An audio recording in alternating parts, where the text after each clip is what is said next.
Tere siit Euroopa Parlamendist Brüsselist on 25. juuni 2025 õhtupoolik. Eestis on kell juba kohe 7:30, siin tund aega vähem. Eestis olid jaanipäevad, Brüsselis jaanipäeva pole. Ehk et nädala algusest peale on siin toimunud tavapärane tegevus, võib-olla natuke küll rahulikum, kuna on juba selline kesksuvi saabumas, aga mitte veel mingisugune suvepaus. Aga kuna Eestis oli ikkagi võidupüha ja jaanipäev, siis Brüsselis siia ma jõudsin teisipäeva õhtupoolikul ehk eile. Täna on kolmapäeva õhtupoolik ja homme on juba neljapäev, kus peab tagasi lendama Tallinnas, et osaleda ka Tallinna linnavolikogu istungil.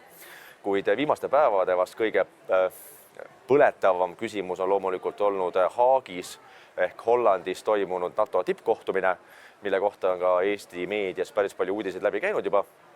Milles kokku lepiti seal, seda me oleme, kes on rohkem lugenud meediat, on kursis, aga siis poliitiline kokkulepe on, et NATO liikmesriigid tõstavad oma kaitsekulud 5% peale aastaks 2035 ehk 10 aasta pärast tähtaega. Kas nad kõik ikka seda teevad? Tõenäoliselt mitte, sest praegune kokkulepe on olnud 2% piir, kuid sellest hoolimata tänaseks on olukord parem, aga alles mõni aasta tagasi üle poole NATO liikmesriikidest ei täitnud 2% nõuet. Seega võime eeldada, et aastaks 2035 kõik riigid kindlasti ei täida ka 5% kokkulepet. Ja samas suund tervikuna on õige, aga samas muidugi me peame arvestama seda, et protsent on üks asi, aga tegelik see kasutegur või kuluefektiivsus on hoopis teine asi. Ehk majandused on erinevate suurustega. No näiteks Eesti majandus jääb aina rohkem täna maha Lätist ja Leedust ja kui me vaatame Eesti majanduse suurust võrreldes kas või näiteks Soome, Rootsiga või me ei hakka Saksamaast rääkimagi, siis paratamatult selleks, et see summa summaarium mingiteks investeeringuteks või tsiviilkaitse arendamiseks või Päästeametile rohkem ressursside loomiseks maksab ikkagi mingisuguse X summa, näiteks 60 miljonit eurot, mingi asi maksab, siis 60 miljonit eurot on tunduvalt suurem protsent Eesti SKP-st, kui see on Soome SKP-st, aga enam-vähem samas suurusjärgus need asjad ikkagi maksavad. Seega, kui riigi geopoliitiline asukoht ka geograafiliselt on selline, nagu ta on, siis ilmselgelt need riigid peavadki rohkem ka panustama, kelle paiknemine ei ole võib-olla nii mugav ja hea kui näiteks Portugalil või Andorral või Luksemburgil.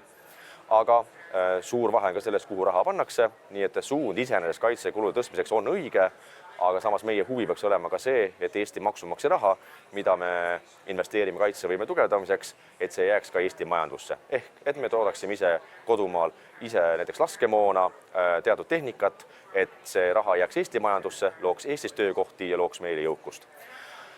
Ja siit edasi minnes majanduse juurde edasi veel, siis ka viimastel päevadel olen siit põnevusega lugenud Eesti ajakirjanduses, Postimees kajastas seda kõige enam, kuidas nii-öelda rahvusvahelised majanduseksperdid on andnud pika nimekirja Eestile soovitustega, milliseid makse tõsta ja milliseid uusi kehtestada. Seda on siis teinud oma hiljutises pikas raportis OECD ehk majanduskoostöö ja arenguorganisatsioon, kes monitoorib siis kõiki maailma riike ja kirjutab tugevate soovitustega, et mida küll võiks riigid teha.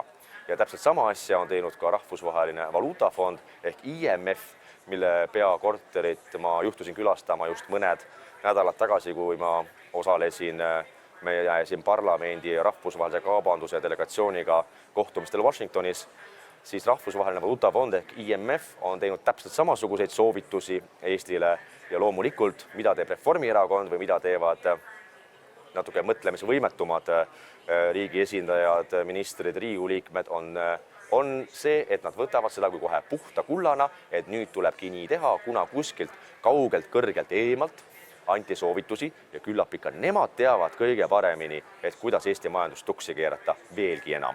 Ehk väga palju asju, mida on ka täna Reformierakond teinud, näiteks automaksu kehtestamine, on olnud argumendiga, aga et ülejäänud Euroopas see ju on ja seda on meile soovitatud, et näete, peame automaksu tegema.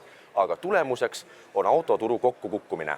Tulemuseks on see, et Eesti inimestel majanduslik toimetulek on tunduvalt halvenenud ehk inimesed sõltuvad igapäevaselt väga palju autodest, mis on paratamatu ja see on normaalne, aga nüüd, kui nad maksavad ka veel automaksu, registreerimismaksu, lisaks veel kõrgemat kütuseaktsiisi kui pooltes Euroopa riikides, siis see ongi nende kõrgelt, kaugelt eemalt tulnud soovituste tagajärg.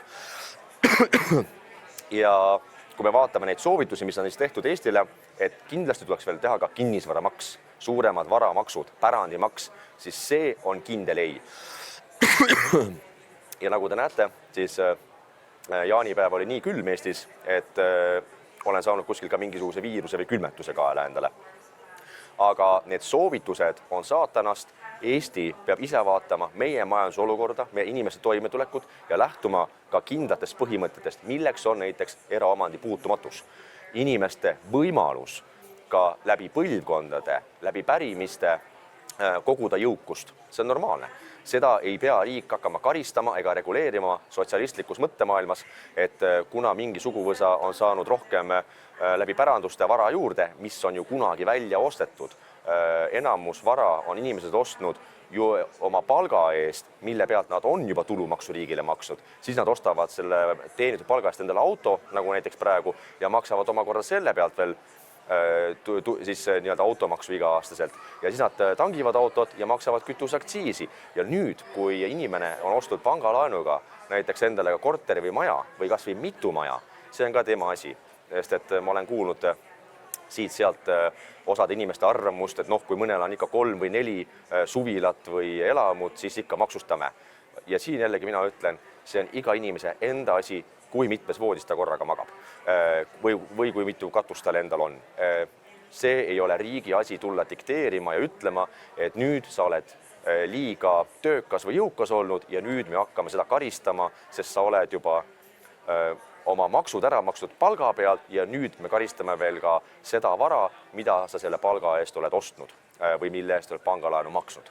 Aga just see on see, mida täna siis nii-öelda rahvusvahelised eksperdid soovitavad Eestile ja loomulikult Reformierakond hakkab pulpi lööma ja ütlema, et jumal õige, sest meil on ju riigieelarve puudujäägis. Ega me siis ei tõmba koomale bürokraatiat ega ametnike kohti ja kindlasti me ehitame edasi Rail Balticut näiteks, mille jaoks raha pole, aga küll me maksudega võtame. Ja ilmselgelt loomulikult me ei tegele korruptsiooniga või võitlemisega, aga selleks, et ikkagi riigieelarvet täita, tuleb nüüd näpuga järgi ajada ja täita ikkagi saksaliku kuuletusega nende kõrgete ekspertide, välismaiste ekspertide soovitusi ja ettepanekuid. Keskerakond ja mina kindlasti ütlen sellele ei.